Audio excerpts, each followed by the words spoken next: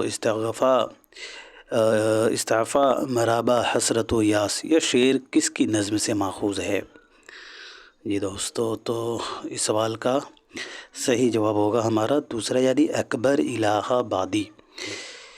اکبر الہ آبادی کے یہ نظم سے ماخوذ ہے۔ بات کریں اکبر الہ آبادی کی دوستو، تو اکبر الہ آبادی صاحب کی پیدائش 1846 عیسوی کو ہوئی ہے، 1846 عیسوی کو ہوئی ہے الہ آباد میں، اور وفات 1921 عیسوی کو ہوئی ہے۔ ساحل لدھیانوی کی پیدائش 1921 عیسوی کو ہوئی ہے لدھیانہ میں، اور وفات 1980 عیسوی کو ہوئی ہے۔ فیض احمد فیض کی 1911 عیسوی کو ہوئی ہے۔ فیض احمد فیض کی پیدائش 1911 عیسوی کو سیالکوٹ میں، اور وفات 1984 عیسوی کو لاہور میں۔ جوش ملیح آبادی کی 1896 عیسوی کو ملیح آباد میں، اور وفات 1982 عیسوی کو اسلام آباد میں ہوئی ہے۔ بڑھتے ہیں اگلے سوال کی طرف۔ ان میں سے کس کا شمار محقق میں ہوتا ہے؟ جی تو محقق قاضی عبدالودود ہیں۔ قاضی عبدالودود بہار کے رہنے والے تھے۔ ان کی پیدائش کاکو بہار میں 1896 عیسوی کو ہوئی تھی، اور قاضی عبدالودود صاحب کی وفات جو ہے وہ 1984 عیسوی کو ہوئی تھی کاکو بہار ہی میں۔ آل احمد سرور کی پیدائش 1911 عیسوی کو بدایوں میں، اور وفات 2002 عیسوی کو جو ہے علی گڑھ میں ہوئی ہے۔ اس کے علاوہ رشید احمد صدیقی کی پیدائش 1896 عیسوی کو جونپور میں، اور وفات 1977 عیسوی کو علی گڑھ میں۔ چلیے جی بڑھتے ہیں اگلے سوال کی طرف۔ مغربی تصور نقد میں کتھارسس کا نظریہ کس نے پیش کیا؟ کتھارسس سے بہت جو ہے دفعہ سوالات بنے ہیں، اور آئندہ بھی بنیں گے، ہو سکتا ہے نیکسٹ ٹائم ہی بن جائے۔ بہت امپورٹنٹ ہے یہ، تو ضرور اس سوال کے جواب دیجیے گا۔ جی ساتھیو، تو کتھارسس کا نظریہ جو ہے ارسطو نے پیش کیا تھا۔ مغربی تصور نقد میں کتھارسس کا نظریہ ارسطو صاحب نے پیش کیا تھا۔ بڑھتے ہیں اگلے سوال کی طرف۔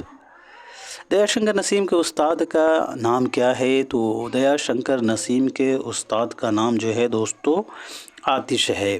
ضرور یاد رکھیے گا، دیا شنکر نسیم کے استاد کا نام آتش ہے۔ دیا شنکر نسیم کی پیدائش 1811 عیسوی کو لکھنؤ میں، اور وفات 1845 عیسوی کو لکھنؤ ہی میں ہوئی ہے۔ داخلہ صاحب، ان کا مثنوی گلزار نسیم کب منظر عام پر ہے؟ انہوں نے کب تحریر کیا تھا؟ تو یاد رکھیے گا 1839 عیسوی میں، اور یہ مثنوی پہلی بار 1844 عیسوی میں شائع ہوئی ہے۔ بڑھتے ہیں اگلے سوال کی طرف۔ مغل دور نے ہندوستان کو 3 چیزیں دیں: غالب، اردو اور تاج محل۔ یہ قول کن کا ہے؟ جی تو یہ قول جو ہے دوستو رشید احمد صدیقی کا ہے۔ مغل دور نے ہندوستان کو 3 چیزیں دیں: غالب، اردو اور تاج محل۔ رشید احمد صدیقی کی پیدائش 1896 عیسوی کو جونپور میں، اور وفات 1977 عیسوی کو علی گڑھ میں ہوئی ہے۔ رشید احمد صدیقی کو ضرور یاد رکھیے گا، یہ تاثراتی تنقید کے بانی جو ہے اسپانگارن کی جو ہے چھاپ جو ہے خاصی حد تک ملتی ہے ان میں، ضرور یاد رکھیے گا۔ رشید احمد صدیقی کی تنقید پر جو ہے تاثراتی تنقید کے جو بانی ہیں اسپانگارن کا نام آپ نے سنا ہوگا، تو ان کے جو ہے اثر ان میں ملتی ہے۔ رشید احمد صدیقی کے تنقیدوں پر تاثراتی تنقید کے بانی اسپانگارن کی چھاپ جو ہے ان میں ملتی ہے۔ رشید احمد صدیقی جو یہ خود تاثراتی نقاد مانے جاتے ہیں، اور یہ جو ہے الفاظ کے معمولی الٹ پھیر سے مزہ پیدا کرتے ہیں۔ پوچھا جاتا ہے کہ کون الفاظ کے معمولی الٹ پھیر سے مزہ پیدا کرتا ہے، تو ضرور یاد رکھیے گا رشید احمد صدیقی۔ رشید احمد صدیقی کے کچھ تصانیف ہیں جن سے اکثر سوالات بنتے ہیں، تو ہم یہاں ڈسکس کر لیتے ہیں کیونکہ امپورٹنٹ ہے، تو ڈسکس کرنا ضروری ہے دوستو، تاکہ ذہن میں چیزیں رہیں۔ جی ان کی جو ہے تصانیف میں تنزوہ مضاحکات جو ہے یہ تنقیدی کتاب ہے ان کا۔ غالب کی شخصیت اور شاعری، یہ بھی ان کی اہم کتاب ہے۔ جدید غزل اکثر پوچھا جاتا ہے، یہ مضمون کی کتاب ہے۔ اور ان کا ایک خود نوشت ہے آشفتہ بیانی، ضرور یاد رکھیے گا، خود نوشت جو ہے آشفتہ بیانی، یہ بھی پوچھا جاتا ہے۔ اور رشید احمد صدیقی کے پہلے خاکوں کا مجموعہ گنج ہائے گرامایا ہے، یہ بھی پوچھا جاتا ہے، 1937 سے منظر عام پر آیا، اور گنج ہائے گرامایا میں 16 خاکے شامل ہیں۔ اس کے علاوہ دوستو رشید احمد صدیقی کے ریڈیائی تقریروں کا مجموعہ خنداں ہیں۔ یہ بھی پوچھا جاتا ہے کہ رشید احمد صدیقی کے ریڈیائی تقریروں کا مجموعہ کیا ہے، تو خنداں ہیں۔ اس کے علاوہ جو ہے یہ قول ہے رشید احمد صدیقی کا، یہ شاعری دنیا کی مادری زبان ہے، مشہور قول ہے۔ اور شاملین سامعین کا عشائیہ چارپائی وکیل صاحب، یہ دونوں جو ہیں عشائیہ ان کے مضامین رشید میں شامل ہیں۔ جو مضامین رشید ہے وہ 20 مضامین پر مشتمل ہے۔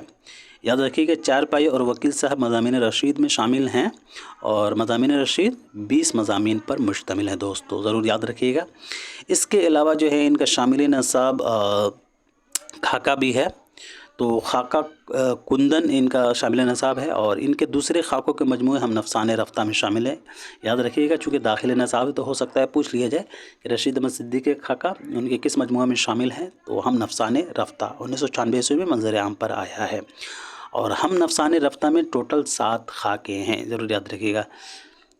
اس کے علاوہ جو ہے نام دیو مالی جو ہے ان کا خاکہ ہے، اور یہ جو ہے نام دیو مالی یہ چند ہم عصر میں شامل ہے۔ اب بڑھتے ہیں اگلے سوال کی طرف۔ امراؤ بیگم کس شاعر کی شریک حیات تھیں؟ تو امراؤ بیگم جو ہے وہ غالب کی شریک حیات تھیں، ضرور یاد رکھیے گا۔ غالب کی پیدائش 1897 عیسوی کو ہوئی ہے آگرہ میں، اور وفات جو ہے غالب کی 1869 عیسوی کو ہوئی ہے، 1797 عیسوی کی پیدائش ہے غالب کی، اور وفات 1869 عیسوی کو ہوئی ہے۔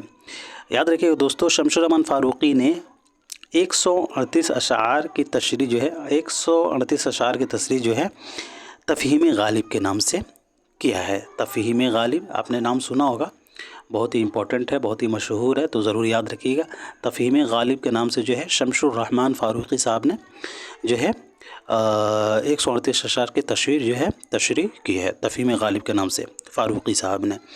بڑھتے ہیں اگلے سوال کی طرف۔ داستان زبان اردو ان میں سے کس کی تصنیف ہے؟ دوستو داستان زبان اردو بہت ہی مشہور کتاب ہے، لسانیات سے متعلق ہے۔ جی ساتھیو، تو داستان زبان اردو جو ہے شوکت سبزواری کی کتاب ہے۔ اردو زبان و لسانیات اوپر ہم لوگوں نے ذکر کیا ہے، آپ لوگ کمنٹ سیکشن میں لکھ کر بتائیں، میں دیکھنا چاہتا ہوں کہ کس کو یاد ہے۔ جی تو اردو زبان و لسانیات جو ہے وہ گوپی چند نارنگ کی کتاب تھی، جی گوپی چند نارنگ کی کتاب تھی اردو زبان و لسانیات، اور داستان زبان اردو شوکت سبزواری کی کتاب ہے۔ شوکت سبزواری کے پیدائش کے بارے میں بات کریں تو ان کی پیدائش 1905 عیسوی کو میرٹھ میں ہوئی ہے، اور وفات 1973 عیسوی کو ہوئی ہے دوستو، یاد رکھیے گا۔ شوکت سبزواری کی اہم تصانیف میں یہ کتابیں جو ہیں داستان زبان اردو، اردو زبان کا ارتقاء اور اردو لسانیات، ضرور یاد رکھیے گا۔ چلیے آج کا یہ آخری سوال ہے، سوال نمبر 75 ہے۔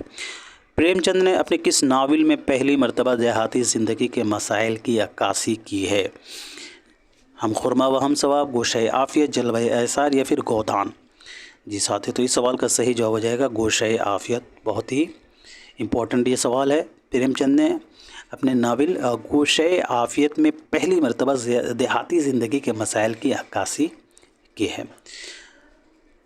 بات کریں منشی پریم چند کی تو ان کی پیدائش 1880 عیسوی کو بنارس کے لمحی گاؤں میں ہوئی، اور وفات 1936 عیسوی کو بنارس کے لمحی گاؤں میں ہوئی ہے۔ منشی پریم چند کا پہلا ناول کون سا ہے دوستو؟ پہلا ناول تو یاد رکھیے گا منشی پریم چند کا پہلا ناول اسرار معابد ہے۔ اسرار معابد جو ہے یہ منشی پریم چند کا پہلا ناول ہے، اور یہ ایک ہفت وار آواز خلق میں 1903 سے قسط وار شائع ہونا شروع ہوا تھا، اور اسرار معابد جو ہے یہ منشی پریم چند کا پہلا نامکمل ناول بھی ہے، ضرور یاد رکھیے گا۔ گودان جو ہے یہ ان کا آخری ناول کہا جاتا ہے، جو 1936 عیسوی میں ہندی میں شائع ہوا ہے، اور اردو میں جو ہے 1937 عیسوی میں جامعہ سے شائع ہوا ہے ناول گودان، جو ہمارے نیٹ کے نصاب میں شامل ہے۔ تو آپ مجھے بتائیے گا کمنٹ سیکشن میں لکھ کر کہ منشی پریم چند کا پہلا افسانوی مجموعہ کون سا ہے؟